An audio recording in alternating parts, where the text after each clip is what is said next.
Dans un quintet plus où si ça s'était prolongé, on serait sans doute venu s'imposer. Le cheval est vraiment dans une forme resplendissante. En général, les courses sont assez sélectives. C'est quand même un cheval qui peut être un petit peu brillant. Ceci dit, en dernier lieu, on lui a enlevé les œillères et le cheval était quand même beaucoup plus détendu. Un cheval qui a une très bonne pointe de vitesse. Si on assiste à une course à un rythme normal et qu'on a un bon parcours assez limpide, le cheval est vraiment capable de très bien courir. Maintenant, c'est vrai que le lot est un peu plus consistant que la dernière fois à Saint-Cloud. Dans le haut du tableau, il y a quand même des bons chevaux.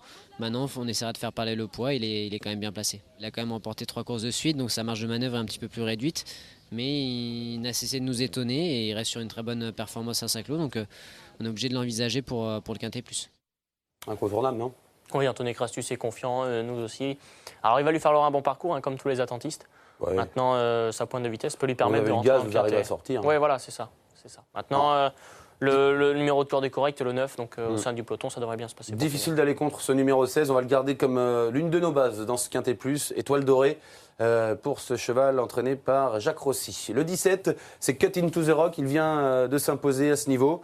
C'est un cheval qui aime aller de l'avant, ce qui pourrait avantager pas mal de concurrents. On veut du rythme. Je pense qu'il y a un ou deux chevaux pour y aller. Oui, c'est un cheval qui aime aller de l'avant. Il avait notamment fait lors de sa dernière sortie où il avait remporté un quintet sur l'hippodrome de Compiègne. On va revoir cette sortie. Alors c'est plus facile certainement à Compiègne d'être aux avant-postes et de résister jusqu'au bout. On le voit là, il était déjà en tête. Ce jour-là, il était associé à Stéphane Pasquier. Ce sera Sylvain Ruiz qui sera son partenaire. Il allait résister jusqu'au bout à Lustre et remporter d'une tête ce quintet plus. C'est un cheval dur, hein. Oui, un cheval dur qui méritait de remporter une telle épreuve. Il a été pénalisé de 3 kilos sur cette course. Maintenant, l'entraînement est en forme. Johan Gouraud, attention, il est en pleine forme. Il remportait d'ailleurs ici son premier quintet.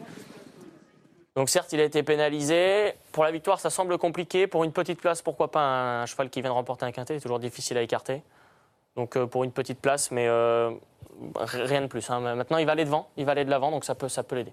Il peut garder un petit quelque chose malgré le poids. Voilà. Un cheval qui a beaucoup de tenue, il peut garder un petit quelque chose s'il arrive à avoir une bonne place. C'est Sylvain Ruiz qui sera son partenaire cette fois-ci. On lui attribue une étoile blanche. Le 18, l'Espagna, on l'a vu dans la course de référence de Après l'amour sur l'hippodrome de Saint-Cloud. Et c'était pas si mal. Une 6e place qui était plutôt encourageante, j'ai trouvé.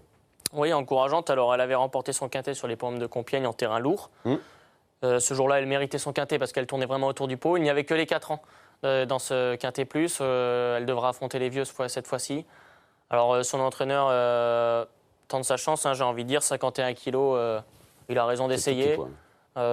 Pourquoi pas? Je la préfère sur les pistes souples. Ouais, mais alors justement, j'ai regardé, elle a quand même des bonnes perfs en terrain, en bon terrain. En bon terrain, oui. Et puis, elle a déjà fait l'arrivée sur ce parcours.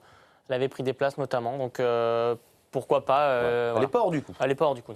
Le 18, l'Espagna. Étoile blanche pour elle qui, comme beaucoup d'autres, peut prendre une petite place. Nous avons terminé le défilé. Il est temps de passer au classement.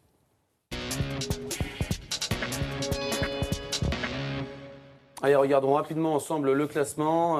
Les chevaux sont dans l'ordre du programme, de leur numéro. 3 bases assez solides, Charlie. Ah oui, Indria, Orifé, qu'on a vu terminer ensemble lors de leurs 2 dernières sorties. Donc incontournable à ce niveau. Après, l'amour est en pleine forme, une base également solide. Ouais, et puis parmi les deuxièmes chances, ils sont dans l'ordre du programme, je le répète, mais on pourrait, Exotique, le numéro 3, en faire un cheval qui viendra un petit peu plus loin. Oui, je lui préfère notamment Singapore Joy, la tenante du titre. Le 11. Qui semble préparé pour cette course. Et puis Courque peut-être, qui n'a pas fini de faire parler de lui à mon avis. Ouais, 2 délaissés, 12 et 15. J'ai l'impression qu'on ne prend pas trop de risques, même si dans les handicaps, il faut toujours se méfier. Oui, Silenzio Cantatore, ça paraît assez difficile de le voir faire l'arrivée. Ouais, Magic Rio effectue sa rentrée et je vous le rappelle qu'il a couru au niveau réclamé au mois d'avril. Et attention peut-être à Kala Rigoldin dans les outsiders qui pourrait pourquoi pas pimenter l'arrivée du quintet. Kala Rigold qui est un petit peu le cheval de classe du lot au niveau des gains, des performances. Mais du coup aussi du poids, 61 kg à porter. Vous l'aurez compris, le choix est difficile à faire, mais il est temps de s'y coller, c'est le prono.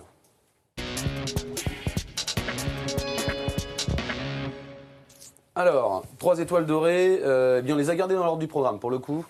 Indria, le numéro 2, Orifé, le numéro 5, incontournable, Charlie, et puis le 16, Après l'amour. Oui, on devrait retrouver Indria aux avant-postes, Orifé plutôt à l'arrière-garde.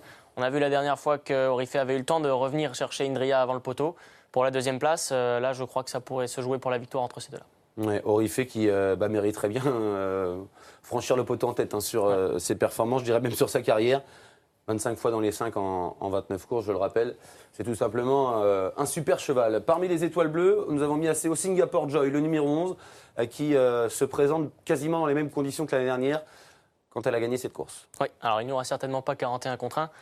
Maintenant, maintenant, elle est préparée pour cette course, elle a montré sa forme, donc attention. Le 4 Arizona Run, le 13 Courk, le 9 Upper House. Vous n'êtes pas hyper convaincu par ce numéro 9, mais on l'a mis quand même, c'est un Fabre. Voilà, c'est ça. La dernière fois, la victoire était là. Maintenant, il n'y avait pas un gros écart à l'arrivée. Je pense que le lot est vraiment relevé, mais bon, difficile à écarter. Et puis Tostaki Blue, le numéro 14, qui viendra compléter notre pronostic, tout en vous rappelant qu'on a beaucoup hésité avec le numéro 1, Kalahari Gold, qui sera notre regret à l'arrivée de ce quintet. On est un tout petit peu en retard, Charlie, il est temps de se dire au revoir très vite. Merci beaucoup. Merci à vous.